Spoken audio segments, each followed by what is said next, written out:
सफरकुन किस्त नंबर 61, जहाँ जेब भागता हुआ इस जगह पर आया जहाँ पर वो इन तीनों को छोड़कर गया था, मगर वहाँ पे इसे कोई भी नजर न आया।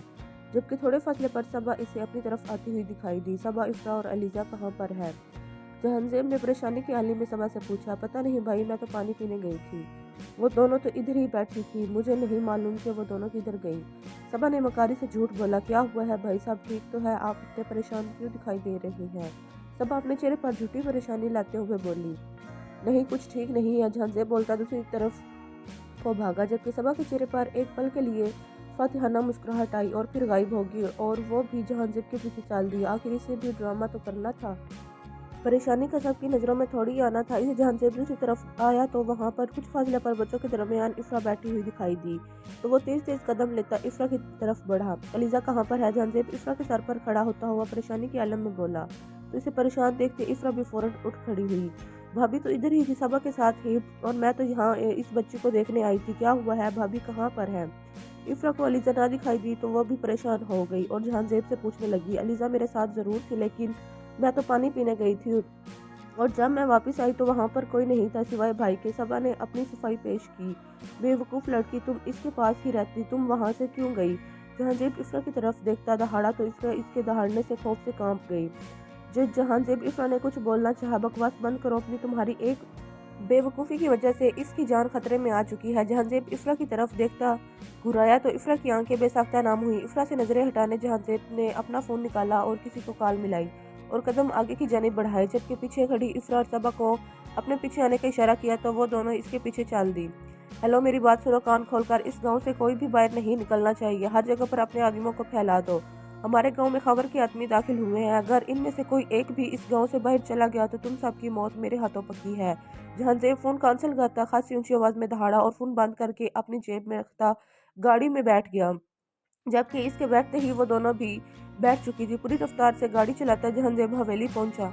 हवेली के आगे गाड़ी रोककर जहांजेब ने इन दोनों को उतरने का इशारा किया तो वो दोनों उतर गई और हवेली के अंदर चली गई। इनकी हवेली के अंदर जाते जहांजेब ने रन से गाड़ी दौड़ाई। कहाँ मरे थे तुमसे, एक इसकी रखवाली नहीं हो सकी। अगर इसे कुछ हुआ ना तो मैं तुम्हें जान से मार दूंगा। जहांजेब की दी गई खबर सुनते ही मुग्जम अपने आप से वाहिर होता, गुस्से से दहाड़ा। कुछ नहीं होगा इसे, हमारे आदमी चारों तरफ फैले हुए हैं, कोई भी अब गांव से बाहर नहीं जा सकता। मैं गांव की हदूद पर खड़ा हूँ, यहाँ से जाने वाला हर शख्स अपनी जान से जाएगा। जहांजेब मुग्जम को हौसला देते हुए बोला, जबकि ऐसा मुमकिन नहीं था। वो कहाँ हौसला कर सकता था? अलीजा के मामले में इसका बस नहीं चल रहा था कि वो एक मिनट की भी देर किए बगैर उड़कर गांव पहुंचे और इस शख्स का सीना गोलियों से छली छली कर दे जिसने इसकी इज्जत की तरफ आंख उठाकर देखा है, इसे नुकसान पहुंचाने की कोशिश की है।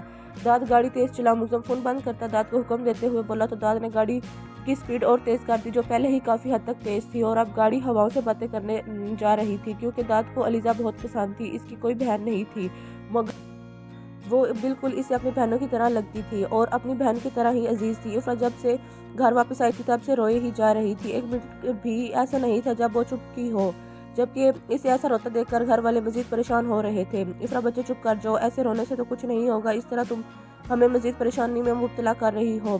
तुम अपनी भाभी के लिए दुआ करो कि अल्लाह पाक उसे सलामत रखे। बीजान इफ्रा के सर पर हाथ फेरते हुए बोली, जो इनकी गोद में सर रखे रो रही थी। नहीं बीजान, मेरी लापरवाही की वजह से ऐसे हो गया है। मैं ना जाती भाभी को अकेला छोड़कर तो भाभी इस वक्त मेरे साथ होती। अगर भाभी को कुछ हो गया तो मैं खुद को कभी माफ नहीं कर सकूंगी। इफ्रा रोती हुई बोली, जबकि रो रो कर इसकी आवाज़ भी भारी हो चुकी थी। ऐसे नहीं बोलते बेटा, अल्लाह पाक इसकी हिफाजत करेंगे, कुछ नहीं होगा उसे। भी जान ने इसे चुप करवाना चाहा, जबकि वो खुद भी बेहद परेशान हो चुकी थी। इसका दिल खौफ से लर्ज रहा था अगर अलीजा को कुछ हो गया तो वो खुद को कभी माफ़ नहीं करेगी। जबकि इनके पास ही जयनमाज पर बैठी रज़िया बेगम का दिल तो अलीजा की फ़िक्र के लिए अपने रब के हुजूर के सामने दुआएं मांग रहा था, और समरा बेगम की भी आंखों में नमी साफ दिखाई दे रही थी। चाहे वो उनकी सगी बेटी नहीं थी, मगर इन्होंने कभी इसे इफ्रा से कम नहीं समझा था, और अलीजा ने भी बिल्कुल इन्हें अपनी माँ जैसी इज्जत दी थी। ये तुम क्या कर रहे हो? अभी तक तुम्हारे आदमी निकले क्यों नहीं? से लेकर सबा फोन कैंसिल गाती काफ़ी परेशानी के आलम में बोली। मुग्जम और जहांजेब ने गांव में चारों तरफ अपने आदमी फैला रखे, अगर मेरे आदमी वहाँ से निकले तो वो पकड़े जाएंगे। खबर की आवाज़ फोन में गूंजी, कैसे बेहुदा आदमी रखे है तुमसे, एक ज़रा सा काम नहीं हुआ उनसे। सबा गुस्से से बोली, अपनी बकवास बंद रखो लड़की, यहाँ सिर्फ तुम ही नहीं मैं भी परेशान हूँ, क्योंकि अगर मेरे आदमी पकड़े गए तो मुग्जम मीर अहमद ना तो तुम्हें छोड़ेगा और ना ही मुझे। खबर ने अपना डर सामने रखा, अपने आदमियों को बोलो कोई हल निकाले और जल्द से जल्द अलीजा को लेकर यहाँ से निकले। क्योंकि मुग्ज़म गांव पहुंचने वाला है और अगर वो पहुंच गया तो वो सारे गांव को आग लगा देगा और हम कुछ नहीं कर सकेंगे। सबा एक एक लफ्ज़ पर जोर देती हुई बोली और बगैर इसकी सुने कॉल काट गई और फ़ोन बेड पर उछाल दिया और इसे बार बार अपनी फिक्र हो रही थी कि कहीं वो पकड़ी न जाए। अलीज़ा ने आहिस्ता आहिस्ता आंखें खोली तो वो अपने इर्द गिर्द देखा जहाँ मुकम्मल अंधेरा था और सामने एक टूटी हुई खिड़की से कुछ रोशनी कमरे में दाखिल हो रही थी और कमरा काफ़ी पुराना था और इसमें से सब सामान टूटा बिखरा पड़ा था। अलीज़ा अपना भारी सर थामते उठ कर बैठी। ये मैं कहाँ हूँ और मैं यहाँ कैसे आई? अलीज़ा खुद को किसी अनजान जगह देखकर काफ़ी परेशान हो गया। इसे याद नहीं था कि वो यहाँ पर कैसे पहुँची हो। उफ़ अल्लाह, मेरा सर! इसके सर में अभी भी शदीद दर्द था जिसकी वजह से वो अपना सर ही थाम कर बैठ गई। जब इसके कानों में कुछ लोगों की बातें करने की आवाज़ पड़ी तो वो हिम्मत करती उठी और खिड़की के करीब गई। देखी, हम अभी गाँव से बाहर नहीं निकल सकते। जहांज़ेब ने चारों तरफ अपने आदमी फैला रखे हैं। अगर हम यहाँ से निकले तो हम पकड़े जाएंगे। एक आदमी फ़ोन पर शायद किसी को वजाहत देने की कोशिश कर रहा था जबकि इसके सामने दो आदमी खड़े इसकी तरफ देख रहे थे। जी सर, समझ गए हम। यहाँ से जल्द निकलने की कोशिश करते हैं। जी, वो लड़की बेहोश है। Okay sir. वो आदमी बोलता फ़ोन कान से हटाता बंद कर गया और सामने खड़े दोनों आदमियों की तरह इनसे मुखातिब हुआ। गाड़ी का इंतजाम करो और कुछ औरतों का भी हुक्म मिला है कि इस लड़की का हुलिया बदल कर इसे लेकर जाना पड़ेगा। कुछ औरतों का इंतजाम करो और तुम गाड़ी लेकर आओ।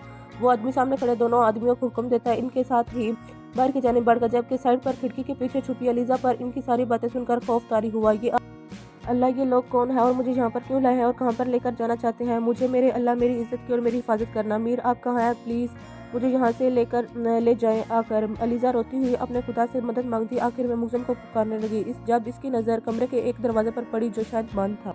अलीज़ा फ़ौरन से पहले उठी और तेज़ कदम लेती इस दरवाजे तक पहुंची। इस दरवाजे को हाथ लगा कर देखा तो वो दरवाजा लकड़ी का था। अलीज़ा ने बहुत जद्दोजहद की, बहुत ताकत आजमाई, बहुत हिम्मत करके इस दरवाजे को खोलने की बहुत कोशिश की मगर वो दरवाज़ा नहीं खुला। आखिर तंग आकर अलीज़ा वहीं पर बैठकर फूट फूट कर रोने लगी। उसे समझ नहीं आ रही थी कि उसके साथ ऐसा क्यों हो रहा है और कौन कर रहा है ऐसा इसके साथ। अगर आपने अब तक मेरे चैनल को सब्सक्राइब नहीं किया तो मेरे चैनल को सब्सक्राइब करें, लाइक करें, शेयर करें और बेल आइकन को दबाएं। और जो लोग मेरी वीडियो देखते हैं उनका बहुत थैंक यू, शुक्रिया। अल्लाह हाफ़िज़।